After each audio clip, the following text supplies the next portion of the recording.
देखिए, छत्तीसगढ़ सदैव से शांति प्रिय राज्य रहा है। जब हम पुराने इतिहास को उठाकर देखेंगे तो 8वीं शताब्दी से लेकर 17वीं शताब्दी तक कलचुरियों का कार्यकाल हो या फिर हमारे गोंड राजाओं का कार्यकाल हो या फिर अन्य आज़ादी के पहले का शासन काल हो, और जब आज़ादी के बाद भी छत्तीसगढ़ के लोग, छत्तीसगढ़िया सबले बढ़िया का जो कहावत है, धान का कटोरा कहने से ही लगता है कि यहाँ मेहनत कश किसान होंगे, मजदूर होंगे। और जो आदमी प्रकृति से जुड़ता है और प्रकृति से परिपूर्ण राज्य है, तो कभी यहाँ हिंसक और हिंसा इन दोनों का कभी स्थान नहीं था। और यहाँ तक कि यहाँ एक दूसरे के मदद, एक दूसरे के सुख से लोग खुश होते हैं। ये छत्तीसगढ़ है। और 80 के दशक में जब माओवाद आया तो पूरे बस्तर जो है लाल आतंक की चपेट में आ गया। पूरा बस्तर शांत हो गया। बस्तर के साथ साथ सरगुजा भी शांत हुआ।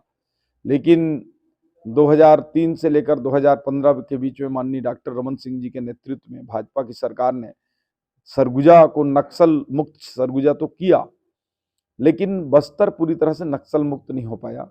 और पिछले 5 सालों में नक्सल की घटनाएं कम नहीं हुई। और अभी जब डबल इंजन की सरकार आई तो माननीय केंद्रीय गृह मंत्री जी ने 31 मार्च 2026 की डेडलाइन दी कि नक्सल मुक्त हमारा छत्तीसगढ़ होगा, लाल आतंक का कोई जगह नहीं होगा।